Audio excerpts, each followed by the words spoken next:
आज हमारे पास जो कहानी है वो किसी थ्रिलर फिल्म से कम नहीं है। सोचिए, एक बेहद काबिल मनोचिकित्सक हैं डॉक्टर ब्रायन वाइस।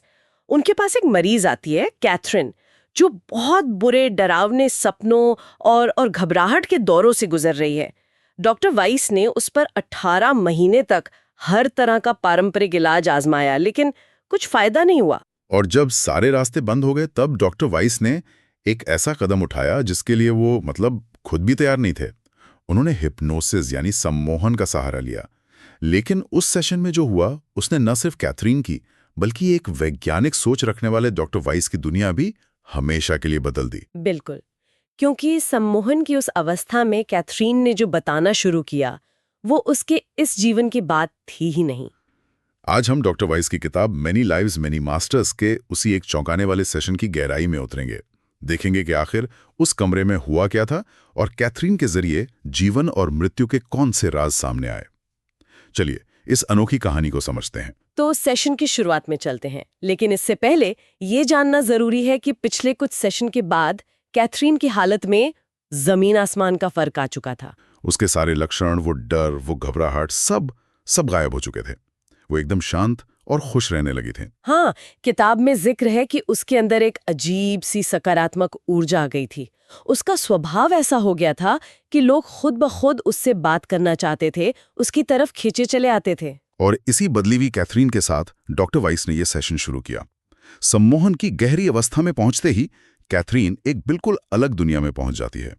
वो साल 1483 के किसी मंजर के बारे में बताने लगती है। 1483 मतलब आज से 500 साल से भी ज्यादा पुरानी बात। वो क्या देखती है वहाँ? वो बताती है कि वो एक पहाड़ी इलाके में है जहाँ पत्थर की एक इमारत है।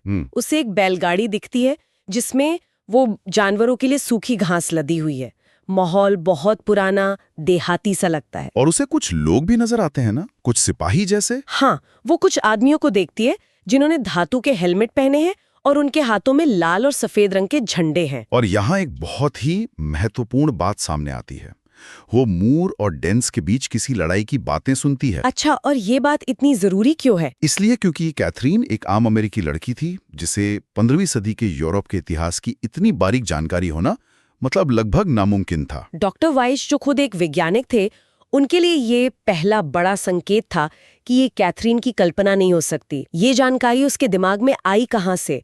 इसी सवाल ने उनके शक को यकीन में बदलना शुरू किया। तो क्या कैथरीन उस लड़ाई में शामिल थी? क्या वो कोई सैनिक थी? डॉक्टर वाइस ने भी यही पूछा, लेकिन कैथरीन ने बताया कि नहीं, वो कोई सैनिक नहीं है।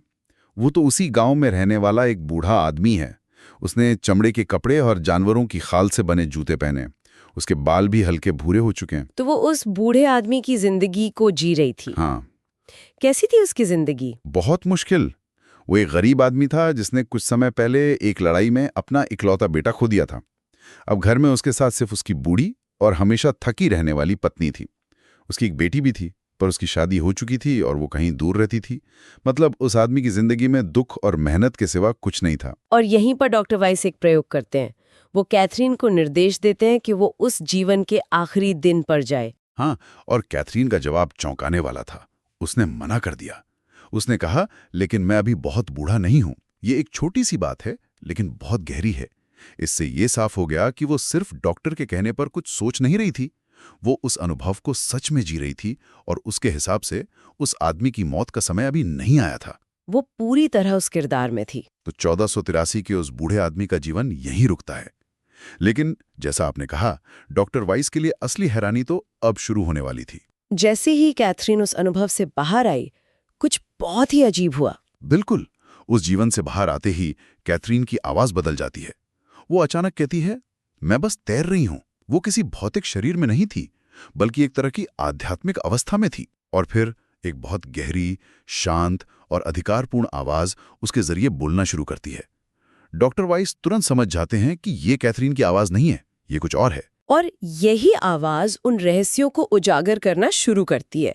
वो 7 लोकों या 7 प्लेन्स की बात करती है। इसका क्या मतलब है? देखिए, ये कोई भौतिक जगह नहीं है जैसे हमारे ग्रह होते हैं। इन्हें आप चेतना या जागरूकता के अलग अलग स्तर समझ सकते हैं। उस आवाज ने बताया कि इनमें से एक है पुनर्स्मरण का लोक, यानी प्लेन ऑफ रिकलेक्शन। इसे आप एक तरह की आध्यात्मिक लाइब्रेरी समझ सकते हैं, जहां आत्मा मरने के बाद अपने पिछले जन्मों की फिल्में देख सकती है। मतलब ये ज्ञान अनुभव के साथ गहरा होता जाता है। जी क्या हर आत्मा सब कुछ देख सकती है?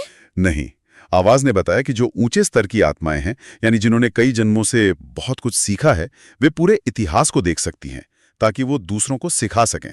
लेकिन जो नई आत्माएं हैं, वे सिर्फ अपने पिछले जीवन को ही देख पाती हैं ताकि अपनी गलतियों से सीख सकें। ये एक तरह से आध्यात्मिक विकास का पैमाना है। इसके बाद वो कर्मों के कर्ज की बात करती है। ये तो हमने बहुत सुना है, लेकिन उस आवाज ने इसके बारे में क्या खास बताया? उसने बताया कि ये कोई सजा नहीं है, ये एक तरह का आध्यात्मिक पाठ्यक्रम है। अगर हमने किसी जीवन में कुछ जरूरी सबक नहीं सीखा या किसी के साथ कुछ गलत किया, तो वो एक कर्ज बन जाता है। हमारी आत्मा की तरक्की तब तक रुकी रहती है जब तक हम उस कर्ज को चुका ना दें, और उसे चुकाने के लिए हमें फिर से जन्म लेना पड़ता है। मतलब ये सिर्फ अच्छा बुरा करने का हिसाब नहीं है। हर जन्म एक नया अध्याय है जिसमें हमें कुछ सीखना है। बिल्कुल। और दिलचस्प बात यह है कि हम फेल नहीं हो सकते, बस हमें पाठ दोबारा सीखना पड़ता है। किताब के मुताबिक यही वजह है कि कुछ लोगों के जीवन में एक ही तरह की समस्याएं या रिश्ते बार बार आते हैं। जब तक वो सबक को सीख नहीं लेते, वो चक्र चलता रहता है।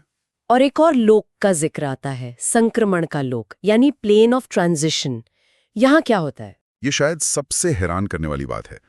उस आवाज के मुताबिक इस लोक में हम खुद तय करते हैं कि हम अगले जन्म में कौन सा मुख्य अवगुण या चुनौती लेकर जाएंगे, जैसे कि लालच, गुस्सा या वासना।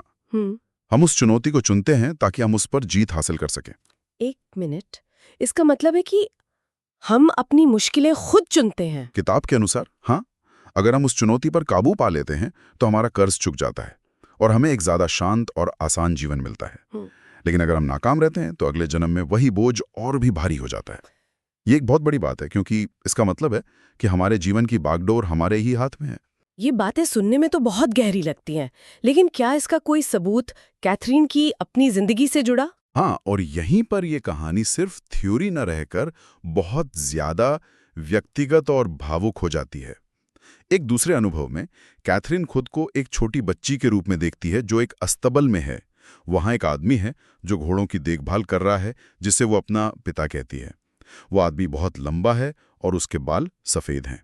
लेकिन वो उसका असली पिता नहीं था, है ना? नहीं, वो बताती है कि वो मेरा असली पिता नहीं है, लेकिन मुझे उससे पिता जैसा ही प्यार मिलता है। वो मुझसे बहुत प्यार करता है। तब डॉक्टर वाइस एक और प्रयोग करते हैं। वो कैथरीन से कहते हैं कि उस आदमी की हरी आंखों में देखो और उसे पहचानने की कोशिश करो। और कैथरीन उसे पहचान लेती है? वो तुरंत उसे पहचान लेती है और वो रोने लगती है। वो आदमी कोई और नहीं बल्कि कैथरीन के इस जीवन का दादा था। एक मिनट रुकते हैं यहाँ। ये इस कहानी का एक बहुत ही भावुक और अहम मोड़ है। इसका मतलब है कि हमारे सबसे करीबी रिश्ते महज एक जन्म के नहीं होते, वो आत्माएं बार बार हमारे जीवन में लौट कर आती हैं। किताब का सार यही है, आत्माओं के समूह होते हैं जो एक साथ यात्रा करते हैं, एक दूसरे को सिखाते हुए, एक दूसरे के कर्ज चुकाते हुए। कैथरीन ने बताया कि उसके दादा ने उसे इस जीवन में भी बहुत प्यार दिया था, जबकि उसके अपने पिता का व्यवहार बहुत रूखा और ठंडा था। तो इसकी वजह भी वही कर्मों का सिद्धांत था। हाँ, उस आवाज ने समझाया कि उसके दादा ने अपने कर्ज चुका दिए थे। उन्होंने प्यार करना और देना सीख लिया था, इसलिए उनका रिश्ता इतना गहरा था। जबकि उसके पिता को अभी भी सीखना बाकी था कि प्यार कैसे करते हैं और बच्चों को अपनी संपत्ति की तरह नहीं समझते। उन्हें ये पाठ सीखने के लिए शायद फिर से आना होगा। ये एक जबरदस्त उदाहरण है कि कैसे ये बड़ी बड़ी आध्यात्मिक बातें हमारे रोजमर्रा के रिश्तों पर लागू होती हैं। और जैसे जैसे सेशन खत्म होने वाला था, एक आखिरी और शायद सबसे बड़ा मोड़ आया। बिल्कुल। कैथरीन, या यूं कहें कि उसके जरिए बोलने वाली वो आवाज, अचानक डॉक्टर वाइस से कहती है, ये जानकारी आपके लिए है, आपको इसके बारे में जानना था। पूरी कहानी का मतलब ही बदल जाता है। ऐसा लगता है कि ये सब सिर्फ कैथरीन के इलाज के लिए नहीं हो रहा था। इसका एक बहुत बड़ा मकसद था, इस आध्यात्मिक ज्ञान को दुनिया तक पहुंचाना। और डॉक्टर ब्रायन वाइस, एक सम्मानित मनोचिकित्सक, को इसके लिए माध्यम के तौर पर चुना गया था। सोचिए, एक वैज्ञानिक के कंधों पर कितनी बड़ी जिम्मेदारी डाल दी गई। और इसका असर कैथरीन पर क्या हुआ? क्या वो बस एक माध्यम बनकर रह गई? नहीं, उसे भी इसका फायदा हुआ। सेशन के अंत में उसने कहा कि वो अब डर से पूरी तरह आजाद है। उसने ये भी कहा कि अब लोग उसकी तरफ एक मानसिक खिंचाव महसूस करते हैं और वो अब उनकी मदद करने के काबिल है। उसने डॉक्टर वाइस को अपना शिक्षक कहा, जो कि अपने आप में एक बड़ी बात है, क्योंकि असल में तो कैथरीन के जरिए डॉक्टर वाइस सीख रहे थे। तो इस एक सेशन से कितनी सारी परतें खुलती हैं। ये सिर्फ पिछले जन्म की कहानी नहीं है, ये कर्म, रिश्ते, जीवन के उद्देश्य और ज्ञान के प्रसार की कहानी है।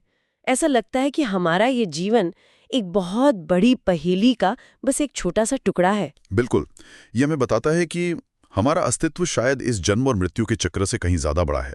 हम यहाँ सीखने, अपने आध्यात्मिक कर्ज चुकाने और एक दूसरे की मदद करने के लिए हैं।